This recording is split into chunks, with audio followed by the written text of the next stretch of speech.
Bonsoir à tous, ravi de vous retrouver en ce mercredi 9 octobre.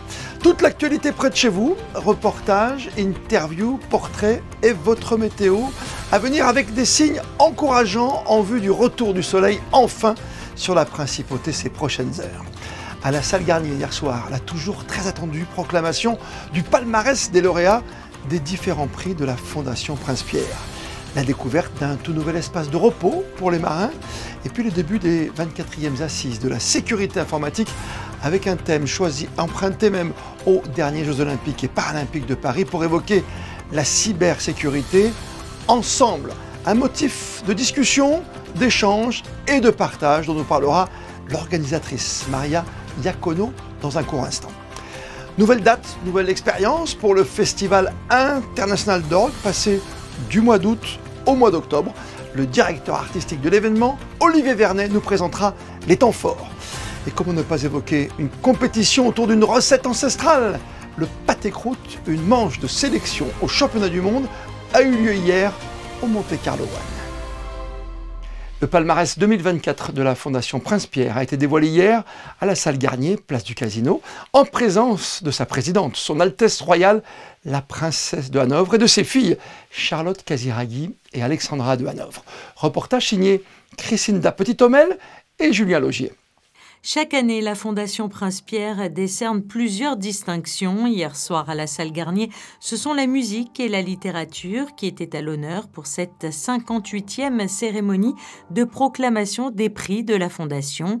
Et comme l'a rappelé le secrétaire général Jean-Charles Curaud lors de son discours d'ouverture, la Fondation Prince-Pierre et ses conseils se sont réunis à Monaco pour donner une place à l'humain et au sensible pour célébrer une fois encore la création artistique. 6 prix au total ont été décernés, dont le prix littéraire qui a été remis à l'écrivain Mathieu Bellesi pour l'ensemble de son œuvre portant essentiellement sur la colonisation de l'Algérie. 132 ans de l'histoire de France, comment peut-on la mettre de côté comme ça? Voilà, je dis je vais essayer si c'est trop difficile parce que c'est très complexe, les rapports entre les Français et les Algériens.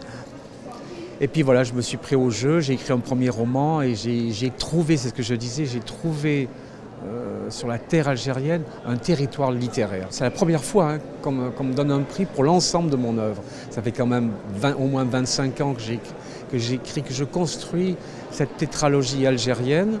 Alors bon, on a pu dire du bien de certains romans, mais moi mon but c'était l'œuvre, c'est-à-dire ces 4 romans qui forment un tout quand même. Autre prix littéraire remis lors de cette cérémonie, la bourse de la découverte décernée à l'écrivain Mokhtar Hamoudi pour son premier roman, Les conditions idéales, et le coup de cœur des lycéens remis à la romancière Cécile Tlili pour un simple dîner, un prix décerné chaque année par les élèves de la Principauté. Dans le domaine musical, Hans Abrahamsen a reçu le prix de composition musicale pour l'ensemble de son œuvre et le compositeur Paul Novak a été primé quant à lui pour Prism and Mirrors en recevant le coup de cœur des jeunes mélomanes. Et si la musique et la littérature étaient au cœur de cette édition, la philosophie a également été mise à l'honneur puisque le prix de la Principauté, décerné conjointement par la Fondation Prince-Pierre et les rencontres philosophiques de Monaco, a été remis au penseur Souleymane Bachir Diane pour l'ensemble de son œuvre, pour son éthique et sa tolérance. On m'a qualifié de penseur de la traduction entendue comme l'art de faire en sorte que les cultures se parlent, que les langues se parlent. Et il m'a semblé que dans un monde aujourd'hui qui est fragmenté par tous nos ethnonationalismes, il est important de revenir à une parole humaniste, à une parole qui soit porteuse d'universel, non pas un universel impérial, non pas un universel colonial, mais un universel de la rencontre, un universel de la traduction. Et cela se traduit par la tolérance. C'est ainsi que s'est refermée cette 58e cérémonie de proclamation des prix de la Fondation Prince-Pierre.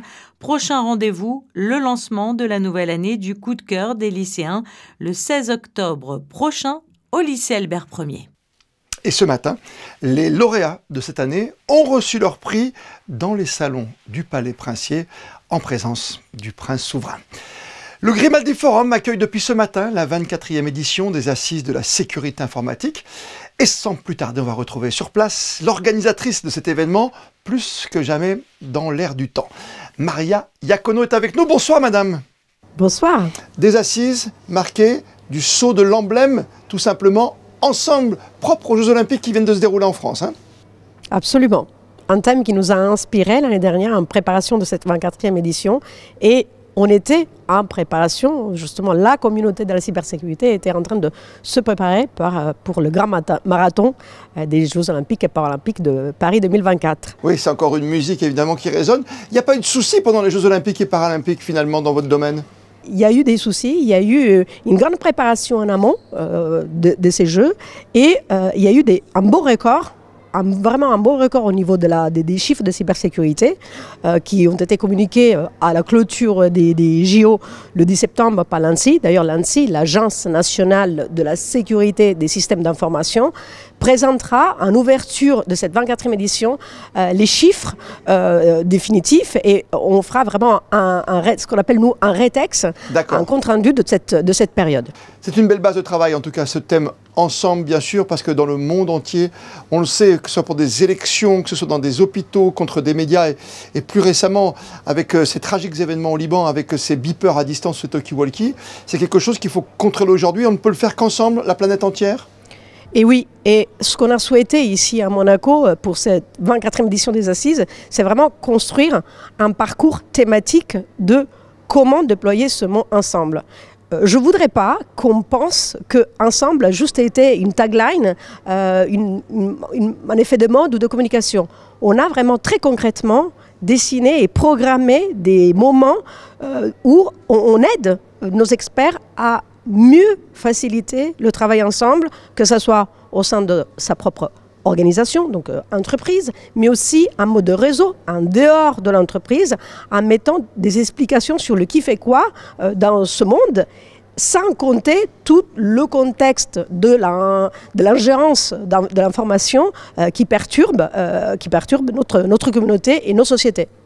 C'est vrai que dans notre société, on parlait beaucoup de cyberattaques à une époque, mais cette fois-ci, ce sont des cyberattaques qui sont contre l'humain, ce qui commence à compliquer la chose pour aller contrôler tous ces domaines. En fait, les cyberattaques, malheureusement, sont toujours là. On appelle un langage en cybersécurité, on parle des ransomware. Ils sont toujours là, malheureusement. Ils tiennent la communauté toujours à fil tendu. Mais le panorama de la cybercriminalité, par l'IA, qui a vraiment ouvert une boîte de Pandore aux attaquants, on a eu une explosion des fraudes, des deepfakes, des fausses attaques au président. Et donc, ça fait un trop-plein de surcharge pour cette communauté qui, heureusement, est une communauté qui mûrit de plus en plus, qui travaille de plus en plus en mode réseau, en mode connecté avec l'ensemble de l'écosystème afin de répondre à tous ces enjeux. Parce que les pays sont touchés, tous les éléments de l'État, bien sûr, dans n'importe quel pays, on le voit aussi sur les entreprises, mais on le voit aussi chez nous, tout simplement, sur une personne lambda. Qu'est-ce qu'on peut faire pour se contrôler? Il faut éviter de laisser sa caméra allumée. Nos données sont partout, même si on essaie de les protéger. Il n'y a pas de système infaillible aujourd'hui. Non, mais la sensibilisation est quelque chose de très important pour l'ensemble des citoyens et vraiment la place que prend l'information au niveau des attaques de cybersécurité est très importante. Il y a vraiment une mission que la communauté des experts de la cybersécurité porte. Il y a un geste à ne pas faire pour nous, utilisateurs d'iPhone, d'iPad, de tablettes ou autres? Il n'y en a pas un, il y en a plein. Et voilà, si j'ai un conseil, un seul, s'il vous plaît. Voilà, un seul, et déjà aller regarder le site de cybermalveillance.gouv, justement, qui aide l'ensemble des citoyens à anticiper, à se préparer. Donc il y a un sacré travail qui est fait depuis presque 6 ans maintenant par leurs équipes. Et donc voilà mon seul conseil. J'aimerais pas que l'on se sépare ce soir sur Monaco Info, Maria Iacono, ne pas parler d'un phénomène qui est actuel aujourd'hui, c'est l'intelligence artificielle. Ça va être encore plus compliqué, on l'imagine, d'aller contrôler tous ces systèmes entre les fake news et autres, et de laisser une voix s'emparer simplement d'un présentateur télévision, par exemple. Je l'ai dit tout à l'heure, l'IA a ouvert la boîte de Pandore pour les attaquants parce que la capacité de frappe, bien évidemment, elle a été énormément maximisée. Ce qui est important et ce qu'il faut retenir, c'est qu'avant tout, l'IA, depuis déjà plusieurs mois, est en train de donner énormément d'aide à nos offreurs de solutions pour avoir plus de capacité de réponse aux accidents, d'anticipation. Donc c'est pour ça on est dans une vraie dichotomie entre, certes, l'IA a servi et sert encore et servira sûrement encore aux attaquants, mais en parallèle, grâce vraiment à la maximisation des machines et des outils qu'elle donne aux offreurs de solutions, en vrai, c'est une vraie arme de défense. Merci 1000 fois. Merci à vous. Bonnes assises en tout cas, Marie Recono. Merci d'avoir pris du temps pour nous. Bonne soirée à vous. Bonne soirée. Un grand merci à la principauté de l'accueil qui nous est fait tous les ans. Merci. Anticiper les risques, on l'a bien entendu, tout comme renforcer les systèmes de défense et assurer la résilience des institutions, comme ici chez nous en Principauté. Alors pour aller plus loin, regardez ce reportage. Il est signé Vanessa Dessy, accompagnée de Lionel Bernardi. C'est un rendez-vous qui permet d'aborder les défis croissants en matière de cybersécurité. Les assises réunissent experts, entreprises et décideurs politiques afin d'échanger sur les meilleures pratiques, les technologies émergentes et les réponses face aux cyberattaques. Dans un monde de plus en plus digitalisé, les menaces évoluent rapidement, touchant à la fois les infrastructures critiques et les données sensibles. Lutesa est une société monégasque spécialisée dans l'accompagnement stratégique des entreprises. Chez Lutesa, nous travaillons sur 4 domaines particuliers.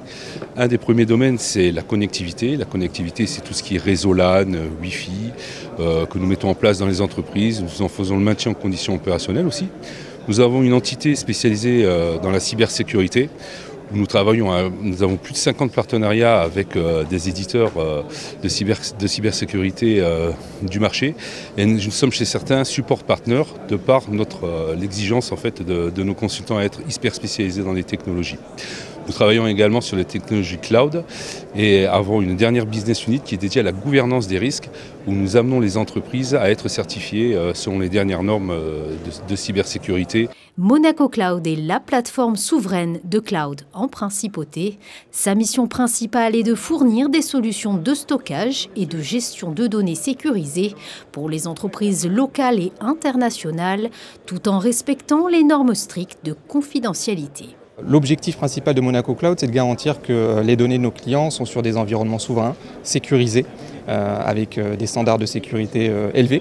On a notamment l'homologation PSSIE, politique de sécurité de l'État, mais également les certifications ISO 27001 et HDS qui permettent de garantir un très haut niveau de sécurité sur les services qu'on propose. Alors l'objectif, c'est de venir étoffer l'écosystème de partenaires, puisqu'on est dans un modèle de distribution indirecte de nos services.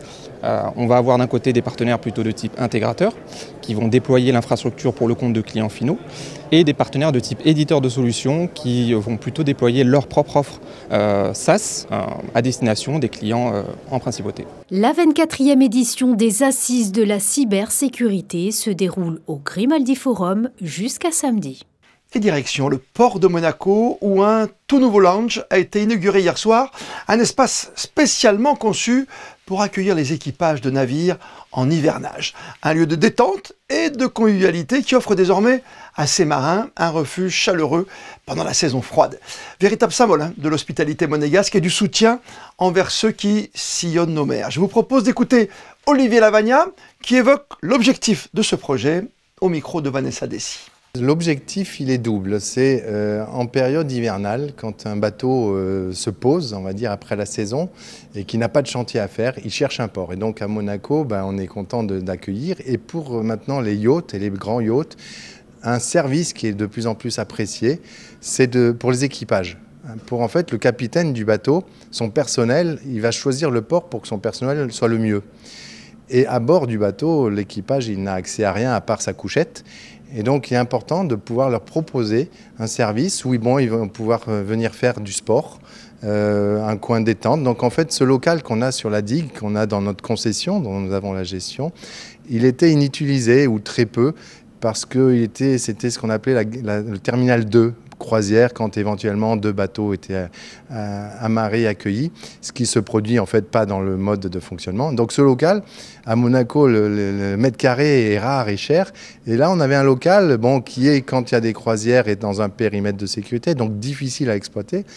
Et on a trouvé ce service, cette attente en fait, et qui donc, dans 300 mètres carrés, on l'a coupé en 3 espaces. Il y a la gym, une zone vestiaire sanitaire, et une zone détente avec kitchenette où les équipages peuvent venir se restaurer ou faire un ping-pong, un petit baby-foot ou regarder un match de sport.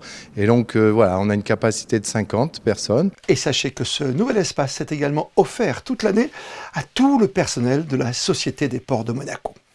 Fort du succès des 2 premières éditions, le service Petite Enfance et Famille renouvelle son engagement auprès des tout-petits et des parents monégasques. Depuis le mois de septembre, il propose des ateliers d'échange entre parents et professionnels de santé pour aborder les besoins des tout jeunes enfants. Aujourd'hui, focus sur l'atelier du Terrible 2, une phase où les enfants de 2 ans font face à de grandes tempêtes émotionnelles. Reportage Paola Semoa et Alexa Vial.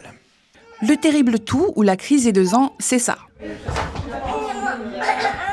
Ou encore ça. Des crises de colère, des pleurs, c'est devenu le quotidien de Laura depuis quelques mois. Avec 45 heures de travail par semaine, cette jeune maman est impuissante face à son fils, le petit Léo, en pleine crise de 2 ans. J'ai l'impression qu'on est un peu dedans là en ce moment, donc c'est un peu pour ça qu'on est là aussi, un peu pour avoir des réponses un peu à nos questions. C'est nouveau aussi pour nous, c'est notre premier, donc on ne sait pas forcément non plus comment réagir. Mais il n'y a pas que Laura. D'autres parents se sont inscrits à cet atelier pour comprendre cette phase et se préparer au mieux. Une étape obligatoire chez les tout-petits, mais pas de panique, c'est tout à fait normal selon la psychologue. C'est un phénomène qui intéresse beaucoup les parents, qui correspond à une période de développement un peu à la croisée des chemins pour les enfants, où il se place plein de choses pour eux d'un point de vue identitaire. Et souvent, ce qui est compliqué à accompagner, c'est les grosses décharges émotionnelles qui vont avec, puisque l'enfant, c'est son seul mode de communication. Alors, pour accompagner un enfant en bienveillance, il faut commencer par être bienveillant avec soi-même.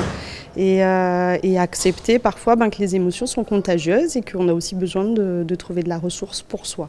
Un temps d'échange organisé par la mairie qui aura rassemblé 9 petites familles autour de cette thématique parfois compliquée. La problématique du Terrible 2, c'est un petit peu celle qui est rencontrée par la plupart des familles.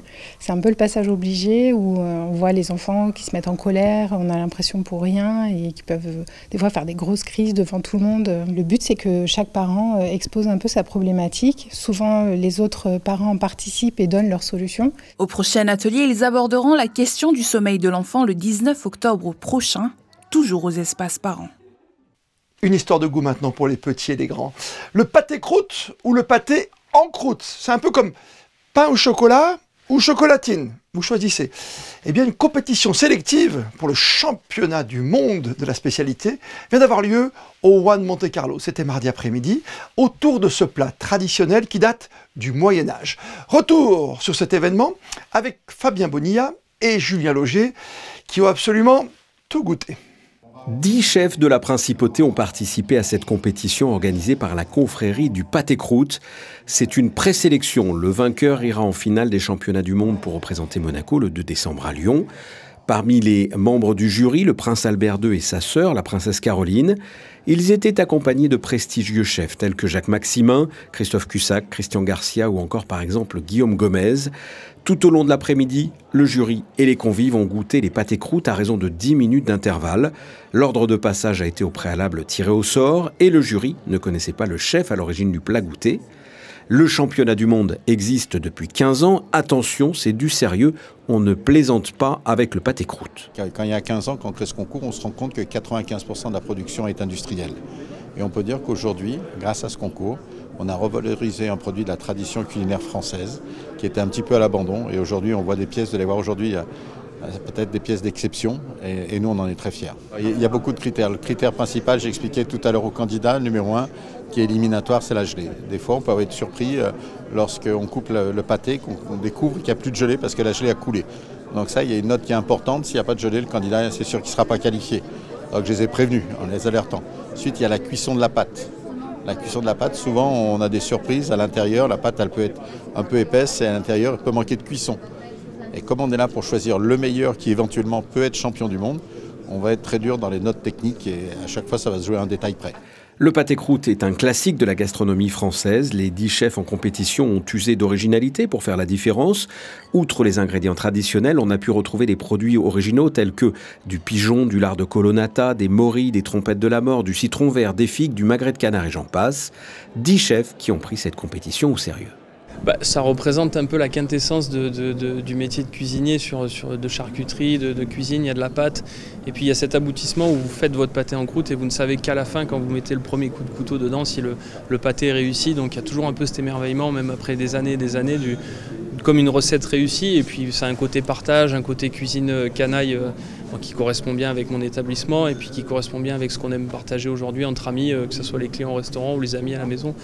Il est 18h45. Après plus de 2 heures de dégustation de pâté croûte dans l'après-midi, il est temps de donner le nom du vainqueur et il s'agit de Simon Ganache du Yacht Club de Monaco, très ému lors de la remise des prix. C'est tellement d'investissement en fait qu'au bout d'un moment, ça relâche et voilà, c'est l'émotion qui parle. C'est la première télé, c'est formidable. Ça a été complexe la compète de faire ce pâté croûte? Surtout qu'un mois et demi avant, j'avais jamais fait de pâté en croûte, donc oui, c'est assez complexe. Ouais. Ça paraît pas comme ça, mais c'est énormément de technique et de travail. Simon Ganache n'a pas encore gagné le championnat du monde de pâté croûte, mais il est sélectionné pour la finale qui aura lieu le 2 décembre à Lyon. Il sera en compétition avec des candidats venant du Mexique, des États-Unis, du Canada, du Danemark, de Suède, de France ou encore du Japon. Et à l'issue de cette journée de présélection, sachez que le prince Albert II a notamment été fait chevalier de ce plat référence. Et son Altesse royale, la princesse de Hanovre, a reçu elle de son côté la médaille d'or des toques blanches lyonnaises. C'est une nouveauté dans le temps et votre agenda culturel à Monaco. Le traditionnel festival d'orgue de l'été a été déplacé du mois d'août à la mi-octobre avec 3 grands rendez-vous cet automne, les 12, 18 et 19 octobre.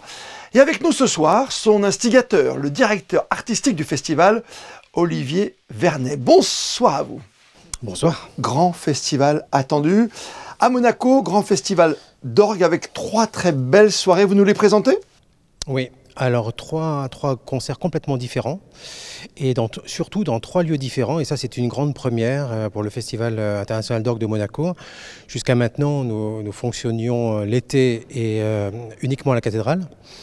Et cette année, nous avons décidé de déplacer les 3 concerts à l'automne et dans 3 lieux différents parce que la principauté a la chance de posséder un patrimoine instrumental de tout premier plan.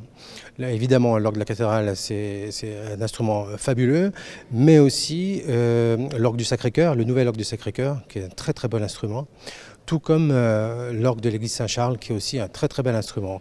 Tous ces 3 orgues sont parfaitement entretenus. D'accord. Et donc méritent d'être mis en valeur dans des activités culturelles. Et pourtant, Olivier Vernet, on vante toujours la qualité sonore, justement, dans la nef de la cathédrale de votre orgue principal. Oui, ça c'est un instrument fabuleux qui est reconnu maintenant dans le monde entier. On reçoit des visites d'organistes et de musiciens vraiment de toute la planète, des gens qui se proposent de venir donner des concerts, qui viennent visiter l'instrument, qui veulent enregistrer des disques. On a beaucoup de chance d'avoir cet orgue de tout premier plan. À disposition en plus. Vous avez dit 3 temps forts pour ce festival international d'orgue, 3 lieux différents. Ça commence par le Sacré-Cœur, ce samedi 12. Oui, samedi 12, donc concert d'ouverture avec Cali Malone, qui est une organiste, une véritable star dans son domaine. Elle a un langage très particulier, plutôt de la musique minimaliste. Elle crée des ambiances, elle crée vraiment des programmes complètement très originaux. Donc on aura un programme de ses compositions à elle, de ses improvisations. Et ça promet une soirée complètement extraordinaire. Et là, vous allez marier justement des tendances différentes, parce qu'il n'y aura pas que de l'orgue. Il y a de l'orgue, par exemple, avec des trompettes. Oui, alors ça sera le concert de clôture qui aura lieu le samedi 19 octobre. Un concert trompette et orgue. Ça faisait des années qu'on n'avait pas eu de formule trompette et orgue, alors que c'est une formule qui fonctionne admirablement bien. Le public aime beaucoup. Le répertoire est composé de transcriptions, mais aussi de pièces originales. Donc là aussi, on aura un très beau concert avec Romain Leleu, victoire de la musique, et puis Guylain Leroy, qui est le titulaire de l'orgue de la cathédrale de Lille. Deux formidables musiciens pour un programme qui devrait réjouir le plus grand public possible. Et il y aura également de l'orgue avec du chœur et des chœurs, hein, bien sûr. Oui, ça c'est le concert un peu phare de la programmation. On a la chance de pouvoir accueillir le chœur de l'armée française avec Johan Vexo, qui est le titulaire de l'orgue de la cathédrale de Nancy, puis qui a été plus de 25 ans titulaire, co-titulaire d'ailleurs, de l'orgue de chœur de Notre-Dame de Paris.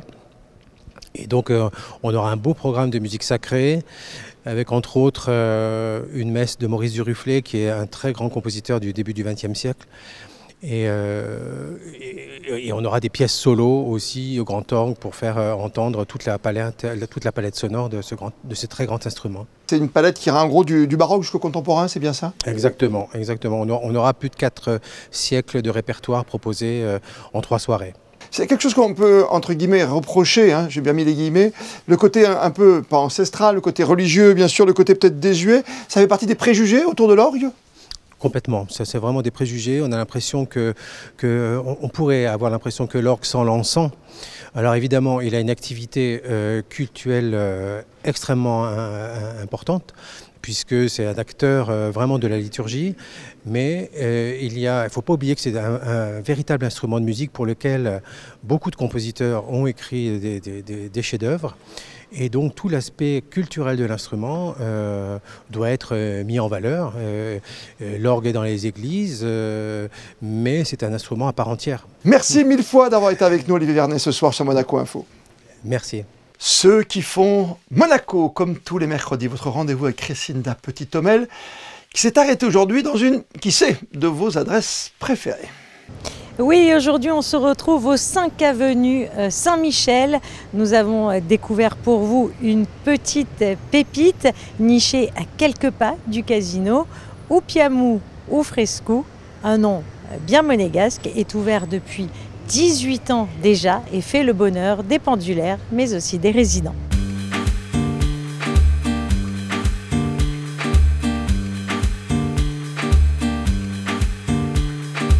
Upiamu Ufrescu, c'est où nous prenons le frais. Parce qu'il y a des années de ça, tous les monégasques vont vous dire que c'était le glacier le plus à la mode, le glacier de Monaco.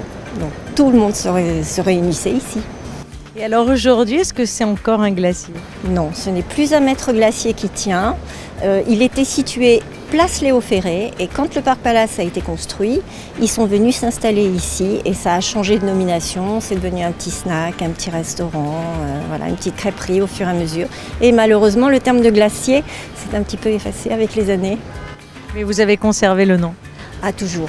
Je crois qu'il n'a jamais changé de nom. Jamais.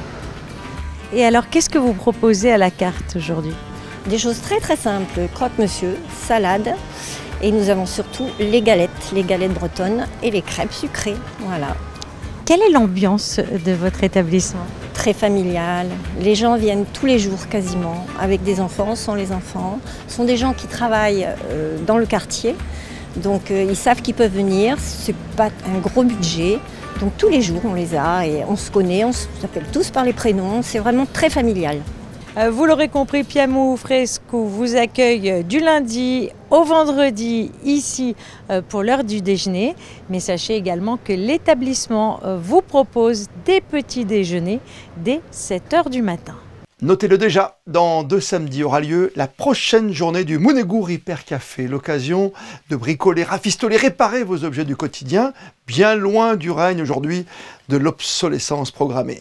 Information d'importance, ce sera non pas au marché de la Condamine, mais exceptionnellement à l'intérieur du parc Princesse Antoinette, à la salle à Fabrica, à l'entrée supérieure du parc, pour donner une seconde vie, si vous le souhaitez, à tous vos objets transportable. L'entrée est libre, c'est entre 14h et 17h30, je vous le rappelle, le samedi 19 octobre prochain.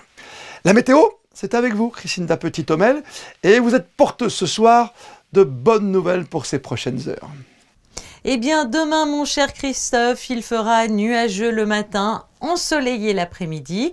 Les températures, quant à elles, seront douces, puisqu'elles seront comprises entre 19 et 24 degrés. Et puis sinon, demain, nous dirons bonne fête au Ghislain. Et comme le veut la tradition, on termine votre journal en images avec les instantanés de la séance d'installation. Aujourd'hui, de la 18e édition du Conseil économique, social et environnemental des jeunes. Une immersion grandeur nature au cœur de la société civile pour faire part de leurs projets auprès des seniors. Les photos sont signées Stéphane Dana. On se retrouve demain, 19h, pour un tout nouveau journal sur Monaco Info. D'ici là, belle et bonne soirée à toutes et à tous.